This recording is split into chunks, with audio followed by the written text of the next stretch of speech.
Good day mga kabakyard. Ngayong araw nga pala mga kabakyard ay medyo maulan ngayon sa amin. Sobrang lakas ng ulan kaninang madaling araw.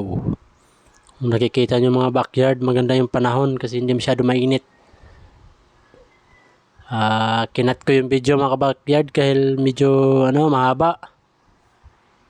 Ngayong araw pala ang pag-usapan natin ay magpapalit tayo ng tubig ngayon. Dahil kung nakikita nyo, hinuli namin yung mga breeder size namin na red giant tilapia. Kasama ko dyan si brother. Laki mga kabakyard Mas malaki pa sa palad ni brother yung mga red giant tilapia natin. Palitan natin ng tubig kasi medyo malabo na. Huwag natin hintayin na malason pa sila or mamatay yung mga breeder natin. Sayang naman.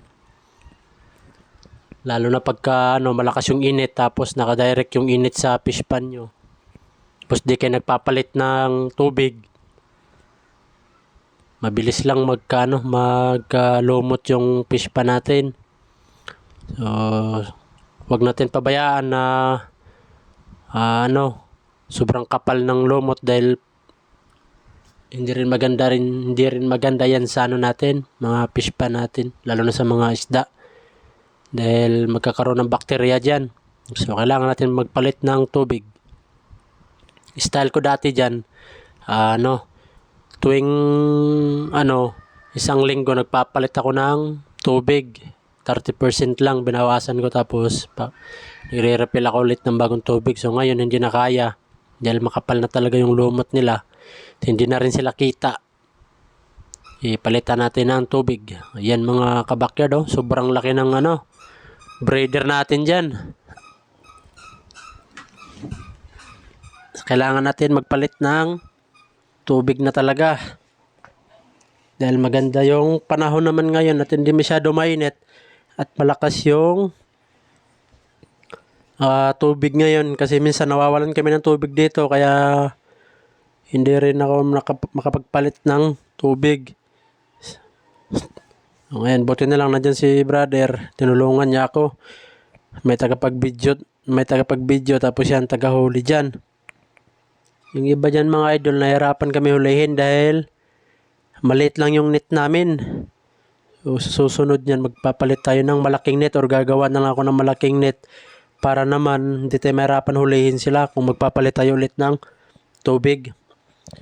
So, payo lang sa mga kabakyard ko dyan, sa mga nanonood dyan na may fish pan din. Mas maganda talaga na every week kayo magpapalit ng tubig para hindi mamatay yung mga isda natin or magkasakit. So, hulihin natin lahat yan. Yung nahuli pala ni brother dyan, yung red na natin, breeder size, may laman pala yung bibig niyan. Sa mga tilapia kasi, nandyan kasi sa bibig tago yung itlog nila or parang kinakain nila pero hindi nila kinakain yan mga kabakyard. Parang lang, sinisecure lang nila sa bibig. Ililipat natin dun sa black giant tilapia na fish pan para dun niya mahatch. Sayang naman kasi kung hulihin natin tapos idudura niya lang yung mga itlog, sayang. Red giant tilapia pa naman yung may laman yung bibig. Ayan mga kabakyard, kung makikita nyo, sa mga hindi pa nakakita ng mga red giant tilapia dyan, kung titignan nyo talaga mga idol, para lang siyang nasa isdang dagat. Para lang siyang maya-maya. Sa mga hindi pa nakakita ng ganito, hindi nyo rin maisip na tilapia pala to kasi talagang kasi nakasanayan natin yung tilapia na kulay black. Common kasi yun. Ito kasi hybrid na mga tilapia to So, basta ang gagawin lang natin pagka makapal na yung lumot sa fish pan natin, medyo hindi nakita yung mga isda natin, ay magpalit tayo kaagad. Huwag nating antayin na mamatay sila or malason sila o di kayo magkasakit. So, ayun, nahuli ni brother yung marami. Sisiksikan sila dyan. Kinakamay lang ni brother. Tinitignan namin yung bunganga ng mga tilapia, mga kabakyard kasi nandyan kasi minsan yung mga itlog. So, i-check natin yan kasi sayang naman kung idudura lang nila. Ang dami din ng laman. Pag na-hatch nila yan, di pera din yan mga kabakyard. Depende na lang yan sa pag-aalaga. Sa akin kasi kahit pa 50 pirasong fry yan, hindi ko pinabayaan yung mga yan kasi sayang naman yung pinaghirapan natin tapos baliwalain lang natin yung mga fry nila. Ay, sayang.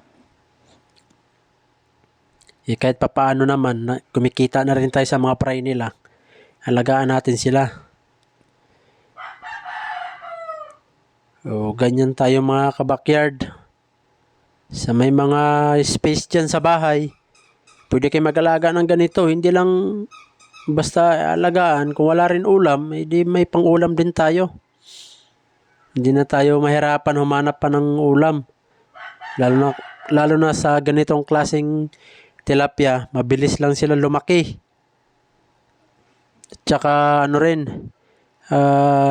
napansin ko lang sa ganitong klaseng tilapia, sa mga pink red giant natin, hindi sila malansa. Hindi katulad sa black na malansa sila.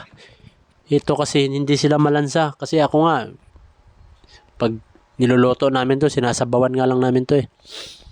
So, hindi natin natuloy yung video natin kahapon mga kabakyard. So, papakita ko sa inyo ngayong umaga. So, andyan na yung ginawa natin kahapon mga kabakyard. Dahil kahapon, di ko na videohan kahapon dahil na-busy kami. Dahil mabusisi kasi yung ginawa namin kahapon. Dahil isa-isa namin silang kinuha. Natagalan kami. So, ayan. Kung nakikita nyo, hinaluan ko ng mga fry nila na halos mga 3 inches na yung iba dyan. Ayan, malinis na yung tubig, mga kabakyard.